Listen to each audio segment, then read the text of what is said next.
का छुटकारा मिल जाएगा। ज्येष्ठ मास की निर्जला एकादशी का महात्म्य। युधिष्ठिर ने पूछा कि हे जनार्दन, अपरा का सारा महात्म्य मैंने सुन लिया। अब ज्येष्ठ मास के शुक्ल पक्ष की एकादशी जो निर्जला एकादशी के नाम से जानी जाती है, उसका महात्म्य सुनिए। एक बार की बात है कि भगवान कृष्ण बोले कि हे राजन, इसका वर्णन परम धर्मात्मा और सरस्वती नंदन व्यास जी करेंगे, क्योंकि ये संपूर्ण शास्त्रों और तत्वों के ज्ञाता और वेद वेदांगों के पारंगत विद्वान हैं। तब व्यास जी ने कहा कि दोनों ही पक्षों की एकादशियों का भोजन ना करें, द्वादशी को स्नानार्थ से पवित्र हों, फूलों से भगवान केशव की पूजा करके नित्य कर्म समाप्त करने के पश्चात ब्राह्मणों को भोजन करा करके अंत में स्वयं भोजन करें। राजन, उस दिन जन शौच और मरना शौच में भी एकादशी को भोजन नहीं करना चाहिए। ये सुनकर भीमसेन बोले कि परम बुद्धिमान पितामह, मेरी उत्तम बात सुनिए। राजा युधिष्ठिर, माता कुंती, द्रौपदी, अर्जुन, नकुल और सहदेव ये एकादशी को कभी भोजन नहीं करते तथा मुझसे भी हमेशा यही कहते हैं कि भीमसेन, तुम भी एकादशी को कुछ न खाया करो। किंतु मैं इन लोगों से यही कह दिया करता हूँ कि मुझसे भूख नहीं सही जाएगी। भीमसेन की बात सुनकर के व्यास जी ने कहा कि यदि तुम्हें स्वर्गलोक की प्राप्ति चाहते हो और नरक को दूषित समझते हो तो दोनों पक्षों की एकादशी को भोजन नहीं करना। भीमसेन बोले, महाबुद्धिमान पितामह, मैं आपके सामने एक सच्ची बात कहता हूँ। एक बार भोजन करके भी मुझसे व्रत नहीं किया जा सकता, फिर उपवास करके तो मैं रह ही कैसे सकता हूँ। मेरे उदर में ब्रक नामक अग्नि सदा प्रज्वलित रहती है, अतः जब मैं बहुत अधिक खाता हूँ तभी वो शांत होती है। इसलिए हे महामुनि, मैं वर्ष भर में केवल एक ही उपवास कर सकता हूँ, जिससे स्वर्ग की प्राप्ति सुलभ हो तथा जिसके करने से मैं कल्याण का भागी हो सकूं। ऐसा कोई एक व्रत निश्चय करके बताइए कि मैं उसका यथोचित रूप से पालन करूं। व्यास जी ने कहा कि भीम, ज्येष्ठ मास में सूर्य वृष राशि पर हों या मिथुन राशि पर शुक्ल पक्ष में जो एकादशी हो, उसका यत्नपूर्वक निर्जल व्रत करो। केवल कुल्ला या आचमन करने के लिए मुख में जल डाल सकते हो, उसको छोड़ करके और किसी प्रकार का जल विद्वान पुरुष मुख में न डाले, अन्यथा व्रत भंग हो जाता है। एकादशी को सूर्योदय से लेकर के दूसरे दिन के सूर्योदय तक मनुष्य जल का त्याग करे तो यह व्रत पूर्ण हो जाता है। तदंतर द्वादशी को निर्मल प्रभात काल में स्नान करके ब्राह्मणों को विधिपूर्वक जल और स्वर्ण का दान करें। इस प्रकार सब कार्य पूरा करके जितेंद्रिय पुरुष ब्राह्मणों के साथ भोजन करें। वर्ष भर में जितनी एकादशियां होती हैं, उन सब का फल निर्जला एकादशी के सेवन से मनुष्य प्राप्त कर लेता है, इसमें कोई संदेह नहीं है।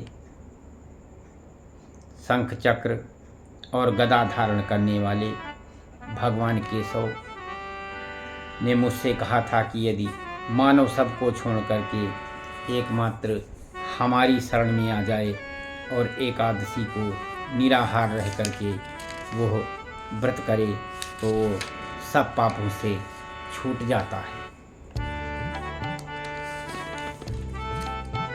एकादशी व्रत करने वाले पुरुष के पास विशालकाय विकराल आकृति के और काले रंग वाले दंड पासधारी भयंकर यमराज के दूत नहीं जाते। अंतकाल में पीतांबरधारी सौम्य स्वभाव वाले, हाथ में सुदर्शन चक्र धारण करने वाले और मन के समान वेशशाली विष्णुदूत आकर इस वैष्णव पुरुष को भगवान विष्णु के धाम में ले जाते हैं। अतः निर्जला एकादशी को पूर्ण यत्न करके उपवास करना चाहिए। तुम भी सब पापों की शांति के लिए यत्न के साथ उपवास और श्री हरि का पूजन करो। स्त्री हो या पुरुष, यदि उसने मेर पर्वत के बराबर भी महान पाप किया हो तो वो सब एकादशी के प्रभाव से भस्म हो जाता है। जो मनुष्य उस दिन जल के नियम का पालन करता है वो पुण्य का भागी होता है। उसे एक एक पहर में कोटि कोटि सोने की मुद्रा दान करने का फल प्राप्त होता सुना गया है। मनुष्य निर्जला एकादशी के दिन स्नान दान जप होम आदि से जो कुछ भी करता है वो सब अक्षय होता है। और यह भगवान श्री कृष्ण का कथन है कि निर्जला एकादशी को विधि पूर्वक उत्तम रीत से उपवास करके मानो वैष्णव पद को प्राप्त कर लेता है। जो मनुष्य एकादशी के दिन अन्न खाता है वह पाप खाता है और इस लोक में वह चंडाल के समान रहता है और मरने पर दुर्गति को प्राप्त होता है। जो ज्येष्ठ के शुक्ल पक्ष में एकादशी को उपवास करके दान देंगे वो परम पद को प्राप्त होंगे। जिन्होंने एकादशी को उपवास किया है वे ब्राह्मण, हत्यारे, शराबी, चोर तथा गुरुद्रोही होने पर भी सब पातकों से छूट जाते हैं। और हे कुंती नंदन, निर्जला एकादशी के दिन श्रद्धालु स्त्री पुरुषों के लिए जो विशेष दान और कर्तव्य है उसे सुनो। उस दिन जल में शयन करने वाले भगवान विष्णु का पूजन और जलमयी गाय का दान करना चाहिए अथवा प्रत्यक्ष गाय या घी मई गाय का दान उचित होगा। पर्याप्त दक्षिणा और भांति भांति के मिठाई तथा यत्नपूर्वक ब्राह्मणों को संतुष्ट करना चाहिए। ऐसा करने से ब्राह्मण अवश्य संतुष्ट होते हैं और उनके संतुष्ट होने पर भगवान मोक्ष देते हैं। जिन्होंने सम, दम और दान में वृत्ति हो, श्री हरि की पूजा और रात्रि में जागरण करते हुए इस निर्जला एकादशी का व्रत किया है, उन्होंने अपनी साथ ही बीती हुई 100 पीढ़ियों को और आने वाली 100 पीढ़ियों को भगवान वासुदेव के परम धाम को पहुंचा दिया।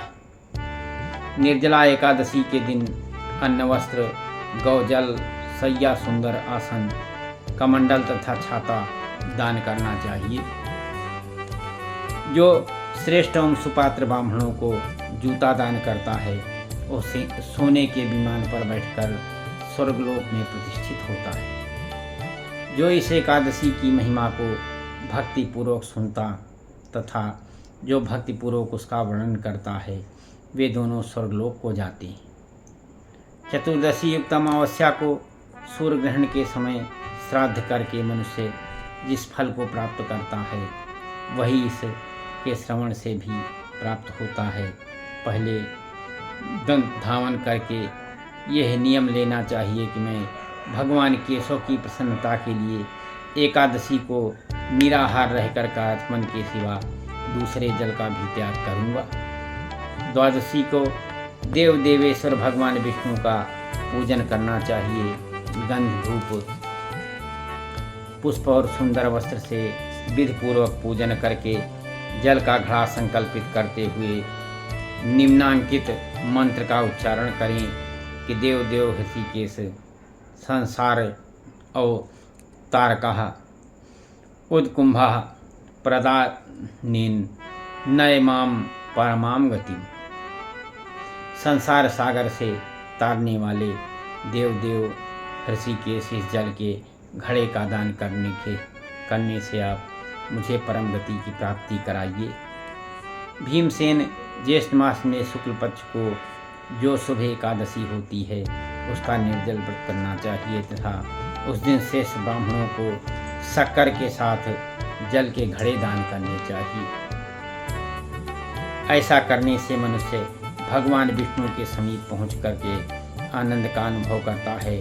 तत्पश्चात द्वादशी को ब्राह्मण भोजन कराने के बाद स्वयं भोजन करे। जो इस प्रकार पूर्ण रूप से पापनाशिनी एकादशी का व्रत करता है वो सब पापों से मुक्त हो अनामय परम पद को प्राप्त होता है। यह सुनकर भीमसेन ने भी इस शुभ एकादशी का व्रत आरंभ कर दिया। तब से यह लोक में पांडव द्वादशी के नाम से विख्यात हुई। भजमन नारायण नारायण नारायण क लक्ष्मी नारायण नारायण हरि हरि। तेरी लीला सबसे न्यारी न्यारी की हरि हरि। लक्ष्मी नारायण नारायण हरि हरि।